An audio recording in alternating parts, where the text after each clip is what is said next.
आप देख रहे हैं फ्री जर्नल मीडिया नेटवर्क। मैं हूं अंजरुल बारी।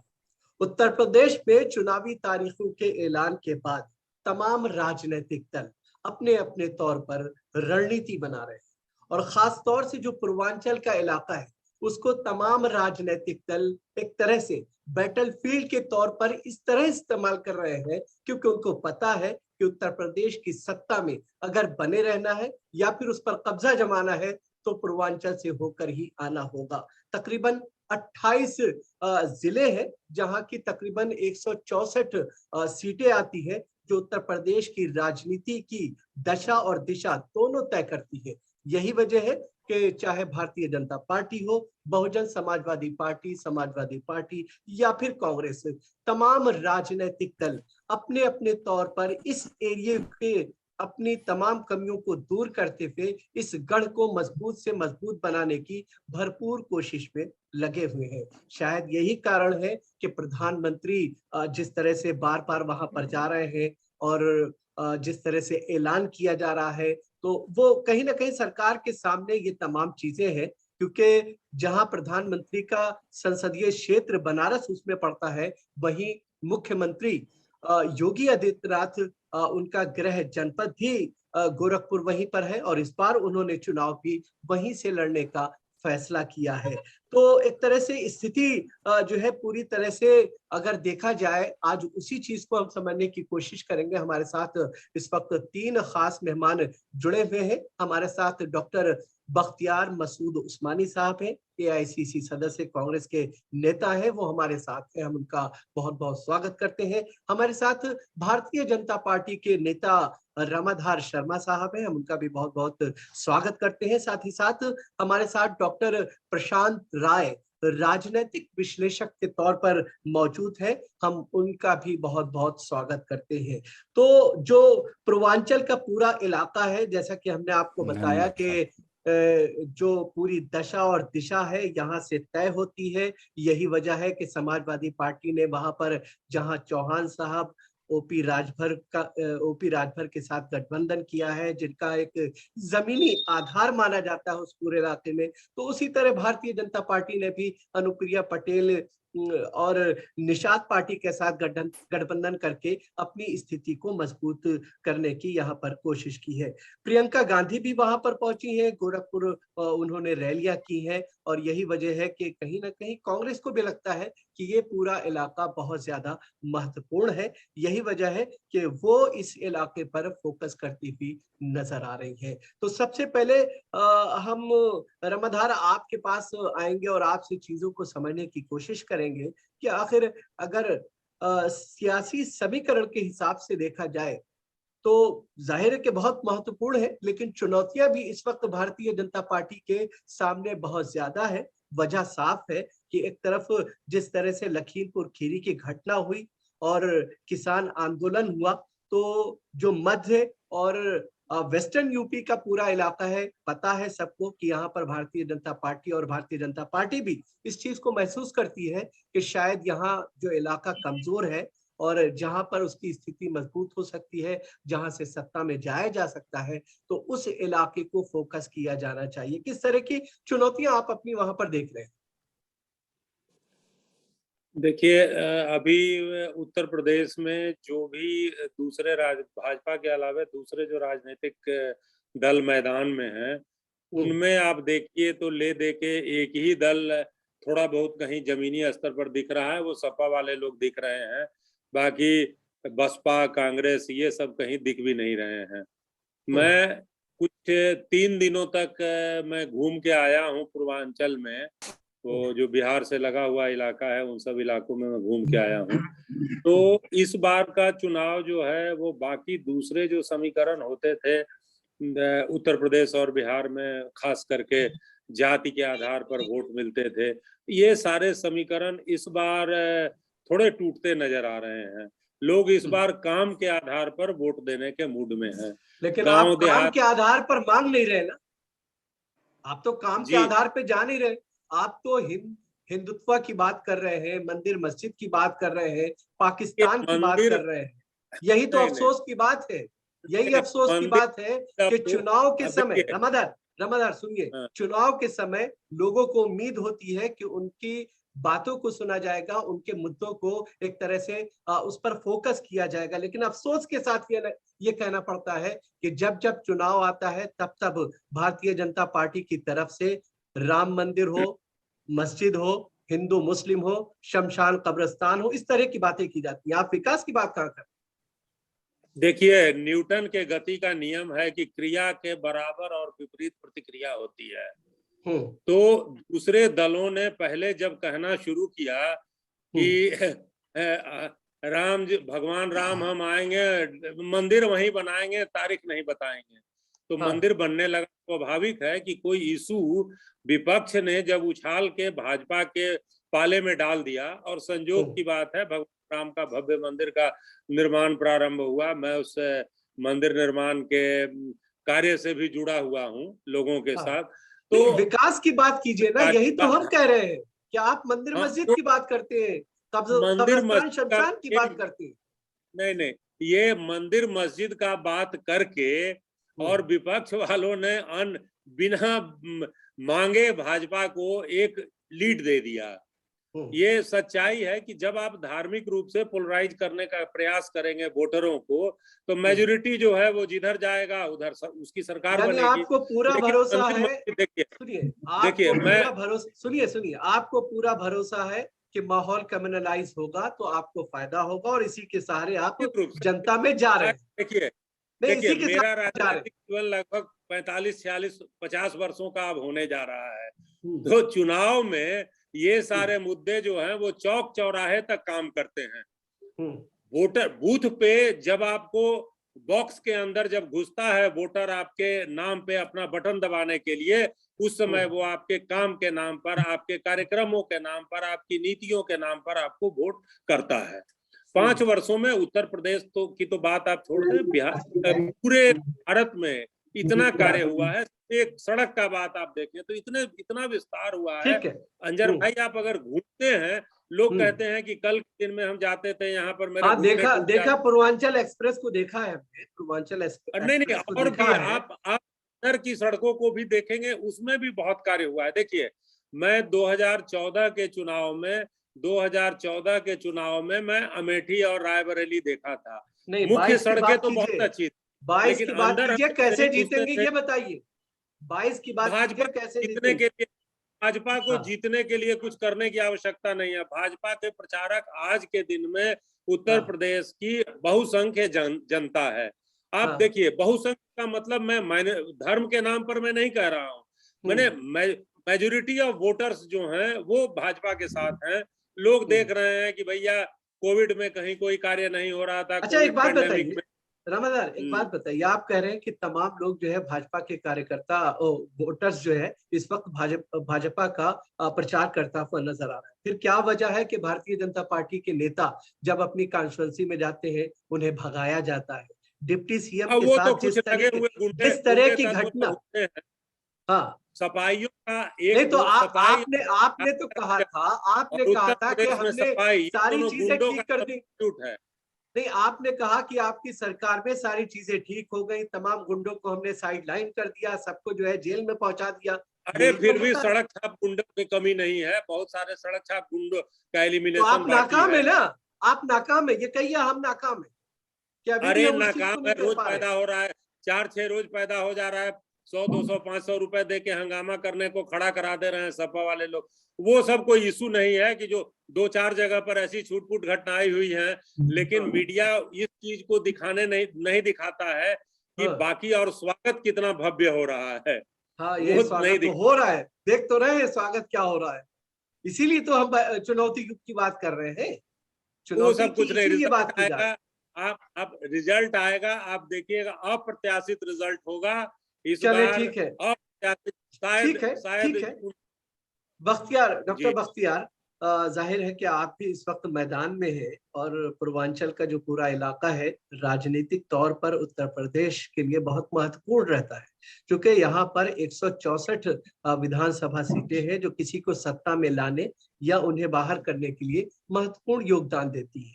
अगर पिछले इलेक्शन की हम बात करें, यानी 2017 की बात करें, कांग्रेस पार्टी सिर्फ 2 सीटों पर यहाँ कामयाबी हासिल कर पाई थी। ऐसी स्थिति में आप इस पूरे इलाके को किस तरह से देखते देखिए, कांग्रेस पार्टी का अलग सोचना है। कांग्रेस पार्टी लोगों से जुड़ती है, लोगों के मुद्दों के साथ खड़ी।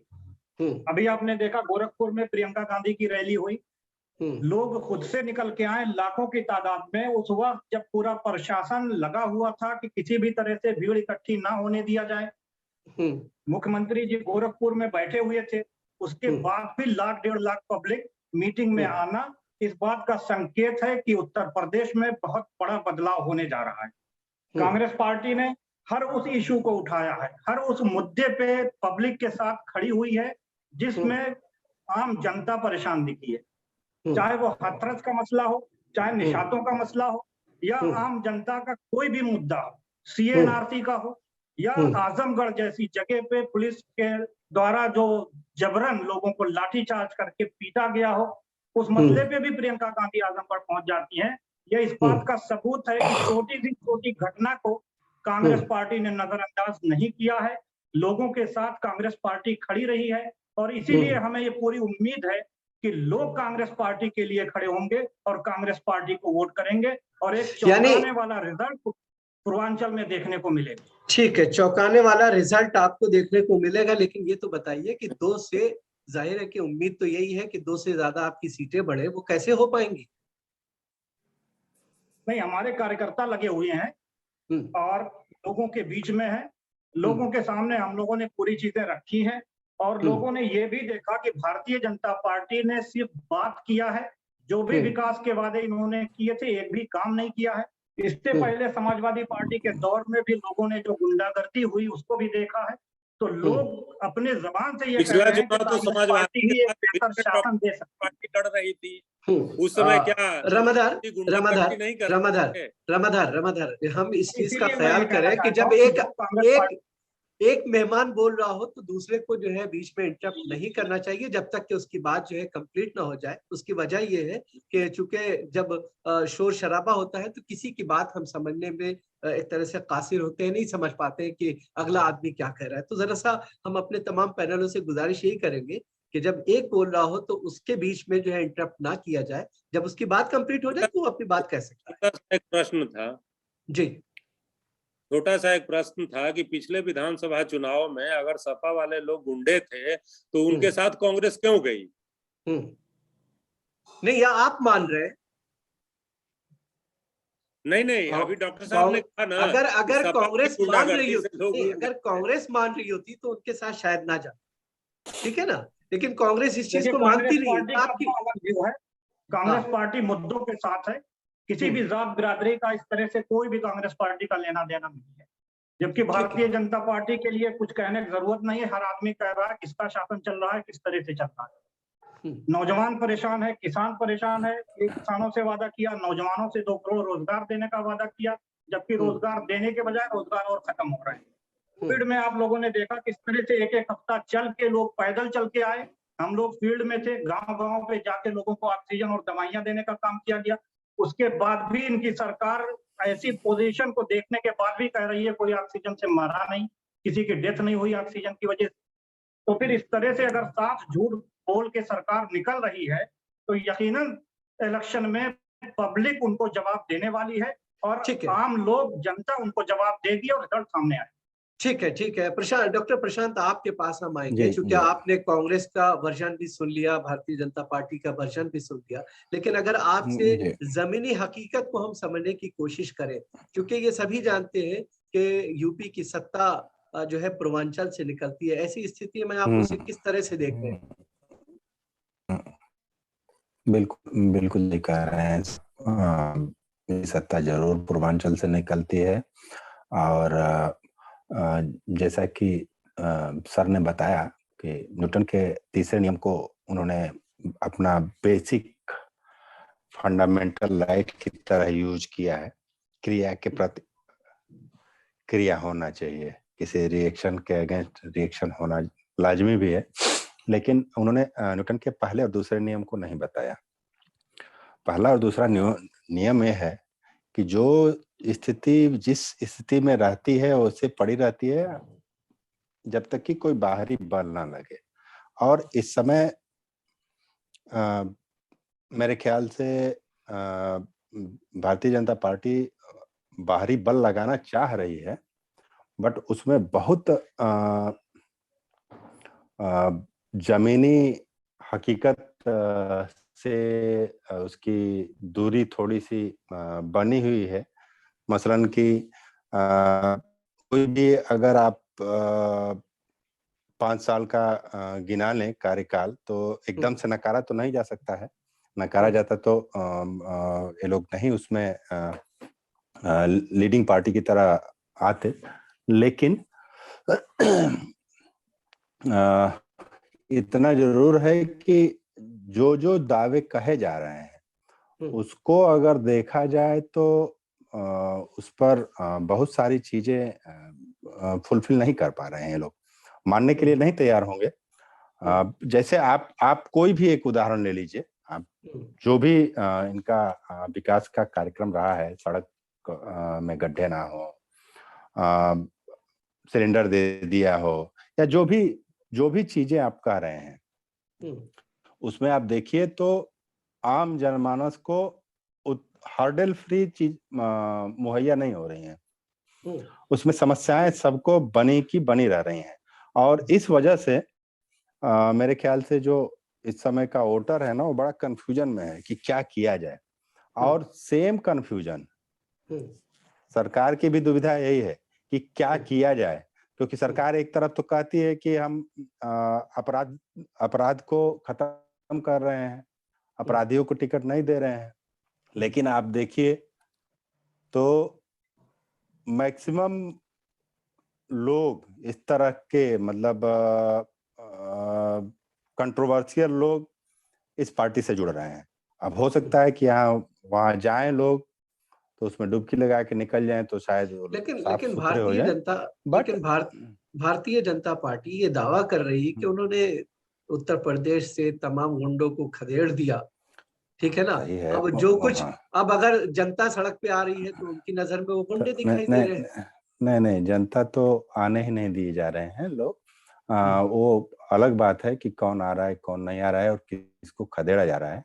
अगर कार्यवाही देखें तो उसका अगर आप डाटा निकालें या उस पर रिसर्च करें तो आपको दिखेगा कि किस तरह के लोगों को, हाँ ठीक है, जिस पर कार्रवाई हुई है वो लोग उस कैडर के हैं, लेकिन बहुत सारे ऐसे लोग आपको मिलेंगे यूपी में, उसी कैडर के लोग जो मैच भी खेल रहे होंगे, सभाओं में भी होंगे, उनके ऊपर तो कोई कार्रवाई नहीं होती है। तो कुछ एक टारगेटेड लोगों के खिलाफ जो ये चीजें मुहिम चलाई जा रही है ना, वो बड़ा मतलब भयावह है।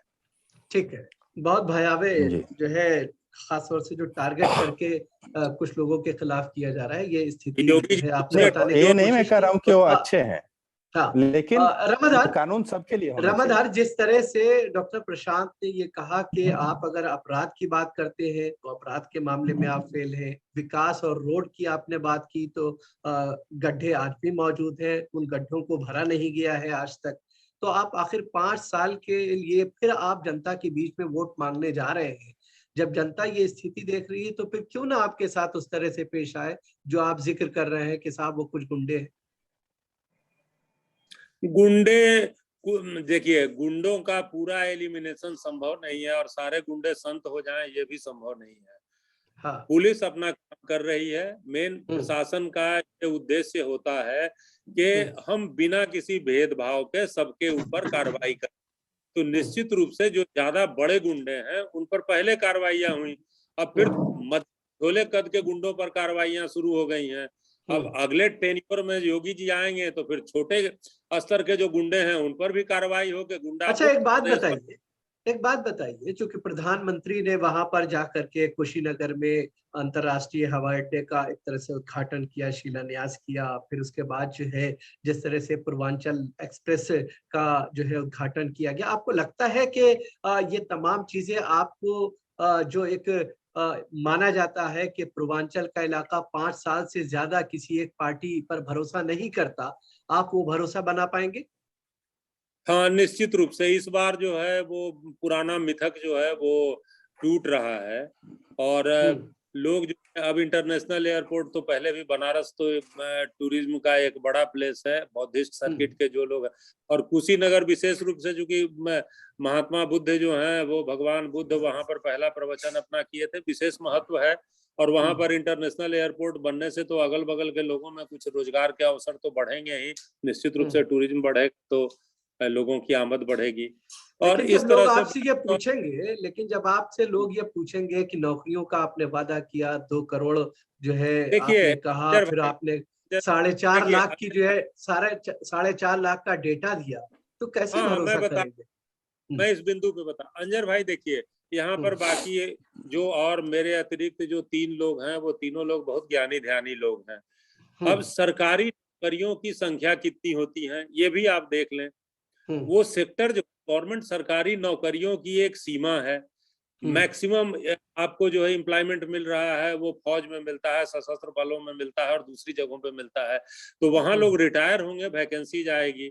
अब कितना परसेंट एडिशन हमको करते जाना है उसके अंदर, ऐसा नहीं हो सकता है। लोग नौकरियां जब मांग रहे होते हैं तो आप तो उन्हें घुस घुस के मार रहे होते हैं, आपकी पुलिस मार रही होती है। इलाहाबाद में आपने देखा ना, आरा की घटना के बारे में आप बता रहे हैं, उसके बारे में इलाहाबाद की बात कर रहे हैं, हम यूपी की बात कर रहे हैं। दोनों के लिए आज सुबह में मैं इलाहाबाद तो मैं प्रयाग में बात नहीं कर पाया हूँ, लेकिन मैंने आरा बात किया है फोन करके, तो वो पता चला कि कुछ लोग अपना पॉलिटिकली मोटिवेटेड लोग राजकुमार सिंह का विरोध ये बड़ा अच्छा है, ये बड़ा अच्छा है कि कुछ भी हो पॉलिटिकल अपना विरोध शुरू हो गया। अब देखिए ट्रेन को ठीक है, ट्रेनें किसकी हैं, बसों को जला देना वो किसकी बसें हैं? वो हमारे आपके पैसों से, आपके टैक्स के पैसों को ही बेचने का काम कर रहे हैं, जिससे ना वो संस्थाएं ही रहेंगी ना नौकरी देना पड़ेगा। नौकरी तो ये दे नहीं पाए, तो जिसमें नौकरी करना है लोगों को, डॉक्टर साहब को मैं बता दूं कि जितना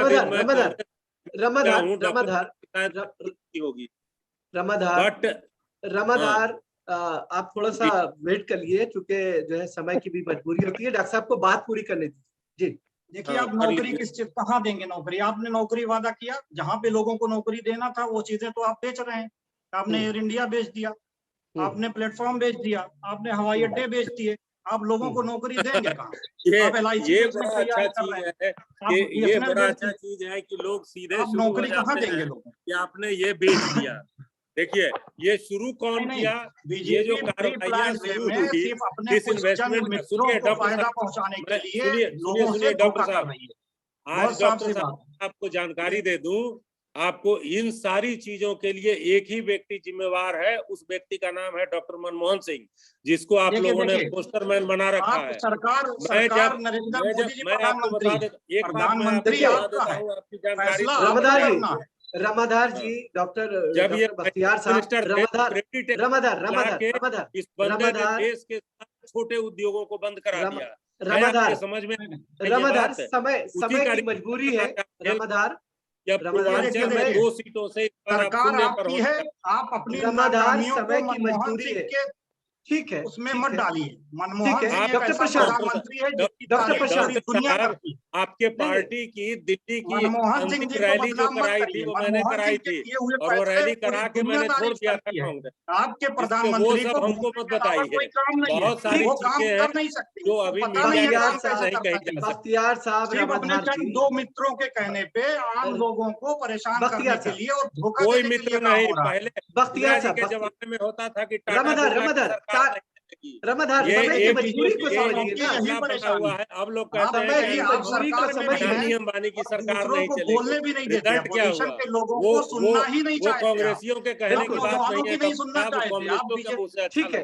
आप किसानों की नहीं सुनते, आप नौजवानों की नहीं सुनते, आप किसानों का मैं बताऊं कि गेहूं का समर्थन पूरे 700 से 1000 कराने के लिए बख्तियार साहब आपसे अनुरोध है कि आप खामोश हो जाइए। मुझे धरने पे बैठना पड़ा था। रमाधार आपसे भी अनुरोध है कि आप खामोश हो जाइए। वाला इसके पिता भी मेरे साथ बैठे थे धरने पर। नहीं 700 से 1000 हुआ। डॉक्टर प्रशांत अभी स्थिति क्या दिख रही है? दोनों राजनीतिक दल एक दूसरे पर आरोप गेहूँ बेच नहीं पा रहा है, 1 साल तक कुछ नहीं, कांग्रेस के लिए कोई गुंजाइश नहीं है। आपका उत्तरांचल की तो किसानों जान चली गई, बात छोड़ दें, गर्मी, जब आप 2 बरसात सीटों सब पे निकल हैं गया, वो लोग पूरे बैठे रहेंगे। उत्तर प्रदेश आपको में उस इस फैसला वापस लेने में पूरा एक साल लग गया।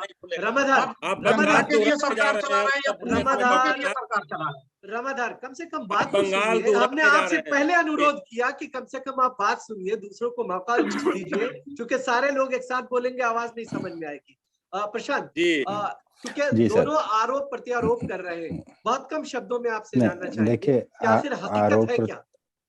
हकीकत तो सर यही है कि देखिए, अगर देखा जाए तो यूपी में 400 से ऊपर सीटें हैं और 200 के ऊपर का जो जादुई आंकड़ा है, उसमें जो पूर्वांचल की 160-64 सीटें हैं वो बहुत ज्यादा मायने रखती हैं। और इसीलिए एक तरह से देखिए तो जितनी पार्टियां हैं वो मक्खन मलाई पेश कर रही हैं, उसमें रामाधार जी ने भी बहुत सारी चीजें अपनी गिनाई, बताया इन्होंने कि नौकरी में भी हम लोगों ने बड़ा ट्रांसपेरेंसी रखा। अभी नीट का एग्जाम हुआ था, मुझे लग रहा है कि एक बार कैंसिल हुआ, दोबारा अभी 2-3 दिन पहले हुआ था, उसमें भी बहुत सारे बच्चों को परेशानियां हुई, सोशल मीडिया पर आ रही हैं। अचानक सेंटर वाले उनसे मार्कशीट मांगने लगे कि आप ओरिजिनल मार्कशीट जमा करिए और इस तरह की चीजें हुई। स्थिति क्या देख रहे हैं ये बताइए, स्थिति क्या देख रहे हैं? तो स्थिति यही है सर, मेरे ख्याल से कि इतना आसान डगर नहीं है इस बार। बिल्कुल इतनी आसान डगर नहीं है जितना भारतीय जनता पार्टी जितना समझ रही है। बिल्कुल, बहुत बहुत शुक्रिया, आप तीनों मेहमान हमारे साथ जुड़े, लेकिन ये तो तय 10 मार्च को ही हो पाएगा कि क्या 10 मार्च को ही हो पाएगा। उत्तर प्रदेश की जो जनता है, उत्तर प्रदेश की जो जनता है, खासतौर से पूर्वांचल की, वो अपना जो एक मिथक है कि 5 साल से ज्यादा का समय वो लोगों को नहीं देते हैं, वो चेंज हो पाएगा या नहीं, ये वक्त बताएगा। वो तो सर समय बताएगा। बहुत बहुत शुक्रिया आप तीनों मेहमानों का। आज की इस बहस में फिलहाल इतना ही, इजाजत दीजिए।